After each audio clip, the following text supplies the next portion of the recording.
Hello student, science की online class में आपका स्वागत है। आपके 12 नंबर का जो चैप्टर था घर्षण वो समाप्त हो चुका है। उसके क्वेश्चन आंसर आपने अपनी नोटबुक में नोट कर लिए होंगे। आज आपका अध्याय 13 ध्वनि, इस चैप्टर को हम स्टार्ट करेंगे और ध्वनि के बारे में यहाँ से अच्छे से पढ़ेंगे और समझेंगे। अपने विद्यालय में आपको कैसे ज्ञात होता है कि कालांश या पीरियड समाप्त हो गया है? दरवाजे की घंटी की ध्वनि अथवा खटखटाने दस्तक की आवाज़ सुनकर आपको तुरंत पता चल जाता है कि आपके दरवाजे पर कोई आया है।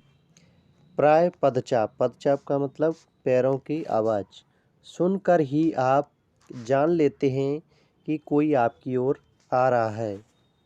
आपने लुका छुपी का खेल खेला होगा। इस खेल में एक खिलाड़ी की आंखों पर पट्टी बांध दी जाती है और उसे अन्य खिलाड़ियों को पकड़ना होता है।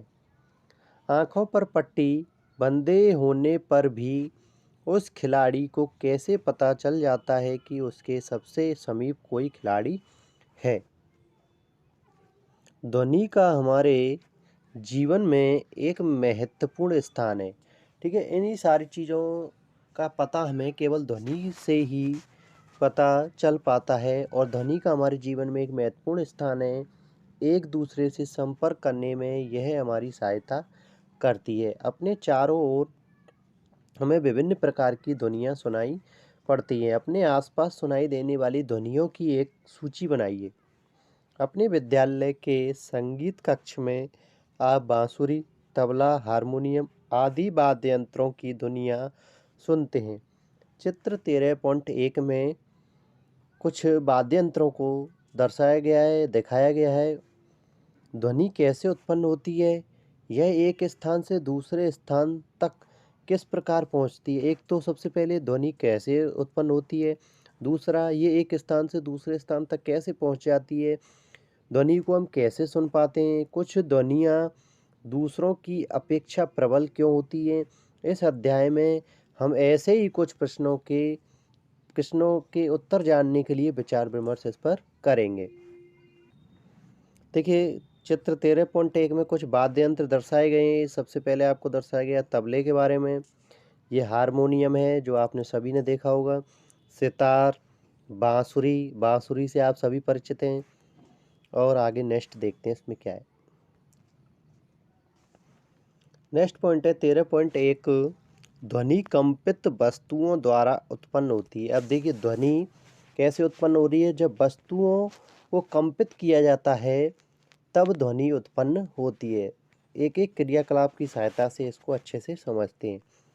देखिए, विद्यालय की घंटी को जब बज ना रही हो, छूकर देखिए। आप कैसा अनुभव करते हैं कि जब वह ध्वनि उत्पन्न कर रही हो तो? इसे पुनः छूकर देखिए। घंटी को आप एक तो सबसे पहले जब उसको बजाया ना गया हो तब छू कर के देखिए, जब उसमें कोई भी कंपन नहीं होता है। लेकिन जैसे ही घंटी को बजाया जाता है उसके तुरंत बाद जब घंटी को छूते हैं तो उसमें कुछ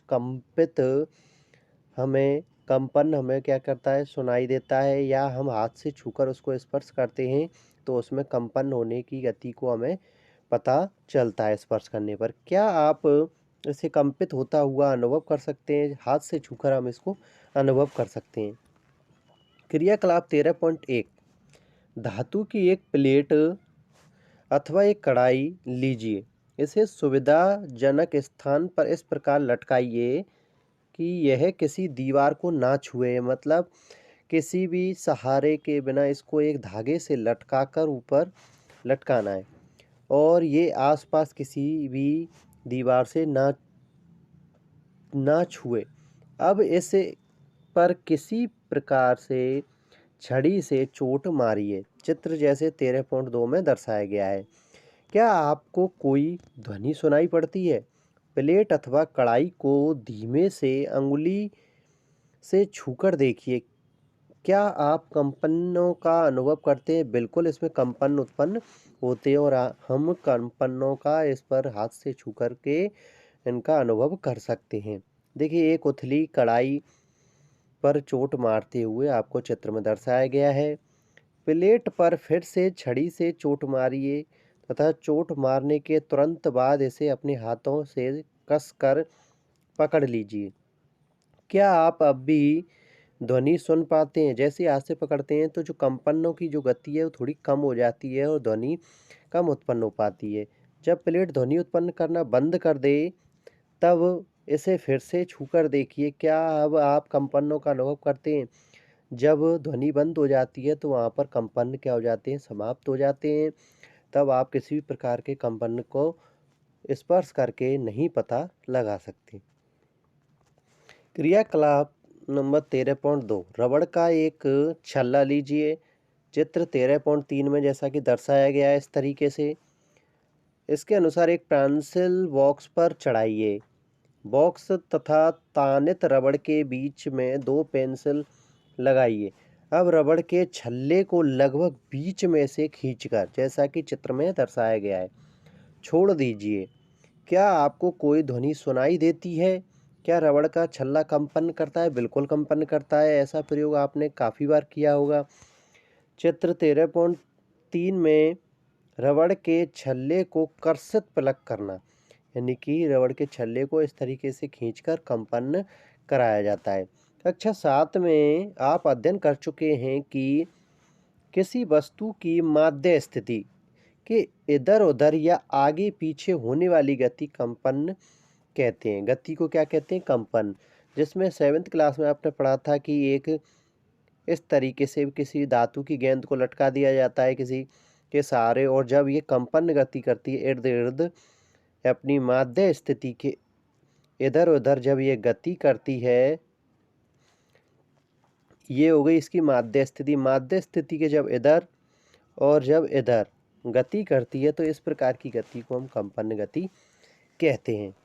जब कसकर तानित एक रबड़ के छल्ले को कर्षित करते हैं या बीच से खींचकर छोड़ते हैं तो यह कंपन करता है और ध्वनि उत्पन्न करता है। जब यह कंपन करना बंद कर देता है तो ध्वनि बंद हो जाती है। तो आपको सभी को पता है जैसे ही हम रबड़ के छल्ले को खींचते हैं तो वो कंपन गति करता है, लेकिन जैसे ही वो शांत हो जाता है उसके बाद कोई भी ध्वनि उत्पन्न नहीं करता है। क्रियाकलाप नंबर 13.3 को देखते हैं यहाँ से।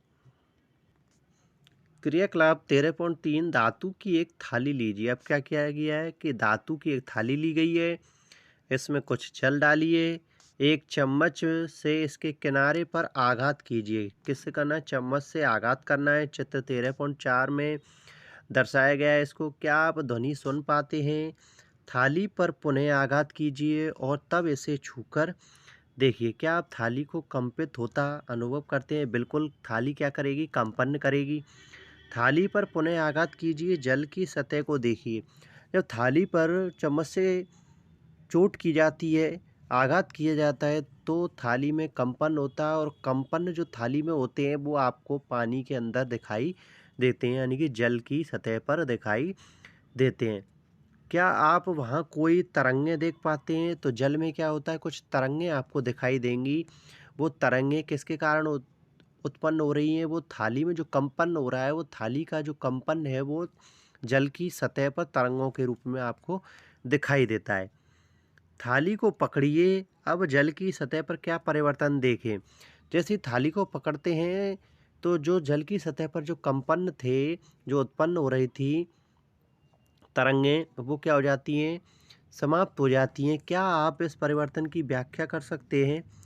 क्या इसमें वस्तुओं के कंपनों को ध्वनि के साथ जोड़ने का कोई संकेत मिलता है? देखिए ध्वनि का जैसे ही इस पर चोट की जाती है जो कंपन है, जो ध्वनि उत्पन्न होती थी थाली के आघात करने पर, वो ध्वनि जो है वो जल की सतह पर जो तरंगें आपको दिखाई देती है वो ध्वनि उस तरंगों के रूप में परिवर्तित हो जाती है यहाँ पर। अब देखिए चित्र 13.4 में कंपित थाली जल में तरंगें उत्पन्न करती है जैसा कि चित्र में दर्शाया गया है। देखिए कंपन उत्पन्न हो रहा है इसमें और जल की जो सतह है उस पर आपने तरंगों के रूप में ये यहाँ पर दिखाई देता है। इस प्रकार हमने देखा कि कंपायन कंपायमान वस्तुएं ध्वनि उत्पन्न करती हैं। जो कंपन गति करेंगी वो ध्वनि उत्पन्न हमेशा करती हैं वस्तुएं। कुछ स्थितियों में ये कंपन हमें आसानी से दिखाई दे जाते हैं, जैसे जल की सतह पर तरंगों के रूप में दिखाई दे जाते हैं, लेकिन अधिकांश स्थितियों में उनका आयाम इतना कम हो जाता है, एम्पलीट्यूड उनका आयाम जो है इतना कम होता है कि हम उन्हें देख नहीं पाते हैं, तथापि हम इन कंपनों का केवल अनुभव कर सकते हैं। क्या कर सकते हैं? केवल कंपनों का अनुभव कर सकते हैं, लेकिन उन्हें हम देख नहीं पाते हैं। क्रियाकलाप 13.4 में नारियल का एक खोखला खोल लीजिए। नारियल का एक खोखला खोल, उससे एक वाद्य यंत्र, एक तारा बनाइए। इसे आप किसी मिट्टी के बर्तन से भी बना सकते हैं, जैसा कि चित्र 13.5 में आपको दर्शाया गया है। इस वाद्य यंत्र को बजाइए और इसके कंपायमान भाग को पहचानिए। ठीक है। अब देखिए इसमें क्या होता है, लकड़ी के खोल और एक लकड़ी की सहायता से और नारियल के खोल और एक तार लगा हुआ होता है। दूसरे तार से इस तार पर जब एक दूसरे के संपर्क में लाया जाता है तो इससे एक ध्वनि उत्पन्न होती है। जब दोनों क्या करते हैं, कंपन करते हैं, दोनों तार आपस में क्या करते हैं, कंपन गति करते हैं, जिसके कारण क्या होता है, एक ध्वनि उत्पन्न होती है। इस प्रकार के वाद्य यंत्र को हम क्या कहते हैं, एक तारा कहते हैं। ठीक है, क्योंकि इसमें एक तार लगा होता है, इसलिए इस तार को एक तारा वाद्य यंत्र के नाम से, इस वाद्य यंत्र को एक तारा वाद्य यंत्र के नाम से जानते हैं।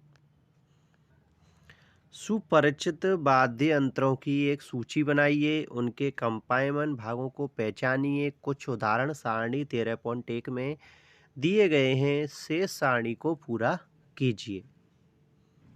देखिए सारणी 13.1 में वाद्य यंत्र तथा उनके कंपायमान भाग दिए गए हैं। देखिए वाद्य यंत्र, वीणा दिया गया है, ध्वनि उत्पन्न करने वाला भाग, कंपमान भाग कौन सा है? वीणा में तान डोरी होती है या तार कह सकते हो, वो कंपायमान भाग होता है। तबला जिसमें तानित झिल्ली होती है।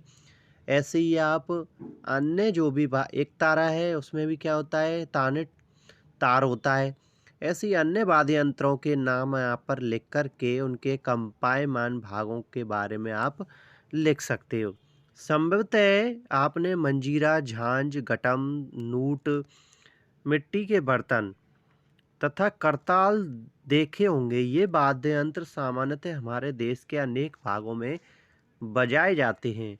इन वाद्य यंत्रों को केवल पीटा या आघात किया जाता है। क्या किया जाता है? पीटा जाता है और आघात किया जाता है, जैसा कि चित्र 13.6 में दर्शाया गया है। क्या आप इस प्रकार के कुछ अन्य वाद्य यंत्रों के नाम बता सकते हैं? आप भी कुछ वाद्य यंत्र इसमें दर्शाए गए हैं, आप भी एक वाद्य यंत्र बना सकते हैं। देखिए इसमें एक वाद्य यंत्र दर्शाया गया है, मंजीरा, जिसमें दो प्लेटें होती हैं जो आपस में इसको एक दूसरे के ऊपर पीटते हैं, तो ये मंजीरा जो है कुछ ध्वनि उत्पन्न करता है। कुछ अन्य वाद्य यंत्रों के बारे में भी यहाँ से आप आगे पढ़ेंगे। क्रियाकलाप 13.5 को अब यहाँ से समझते हैं। क्रियाकलाप 13.5, धातु के 6 से 8 कटोरे या गिलास लीजिए, किसके? धातु से बने हो। इन्हें एक सिरे से दूसरे सिरे तक क्रमशः जल के बढ़ते स्तर तक भरिए। क्या करना है? पहले वाले गिलास में थोड़ा कम जल, फिर उससे ज़्यादा, फिर उससे ज़्यादा, इस प्रकार बढ़ते हुए क्रम में इसमें पानी भर के आपको रखना है। अब एक पेंसिल लेकर कटोरों पर धीमे से एक के बाद एक पर आघात कीजिए। आप एक सुखद ध्वनि सुनेंगे।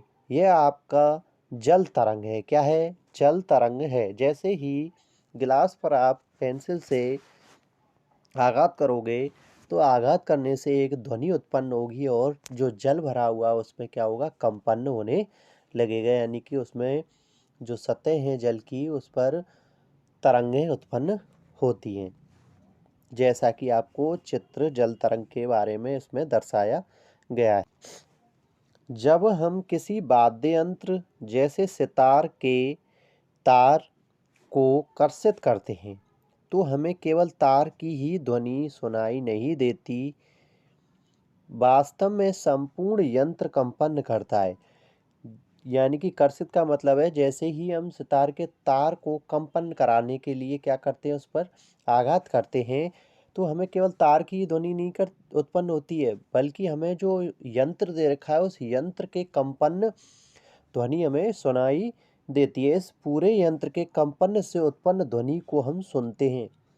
इसी प्रकार जब हम किसी मृदंगम की झिल्ली पर आघात करते हैं तो हम केवल झिल्ली की आवाज़ ही नहीं सुनते, बल्कि संपूर्ण यंत्र की आवाज़ सुनते हैं। कुल मिलाकर यहाँ पर यह कहना है कि जो पूरा यंत्र है उसकी हमें कंपन गति सुनाई देती है पूरी। ऐसा नहीं है कि केवल तार की ध्वनि ही सुनाई दे। अब इसमें पहेली पूछ रही है कि जब हम बोलते हैं तो क्या हमारे शरीर का कोई भाग कंपित होता है? बिल्कुल, जब हम बोलते हैं तो हमारे शरीर का जो भाग है वो कौन सा है? जो हमारे टोन्स होते हैं गले में, वो भाग एक झिल्ली होती है, वो कंपित होती है, ठीक है। उस कंपन कंठ जो होता है, उस कंठ में एक झिल्ली होती है, वो क्या करती है, कंपन करती है। उस कंपन के कारण ही हमारे मुख से जो ध्वनि उत्पन्न होती है। इसके बारे में हम नेक्स्ट वीडियो में पढ़ेंगे। आज इतना ही। पढ़िए और अच्छे से इसको समझिए। धन्यवाद। नेक्स्ट वीडियो में मिलते हैं।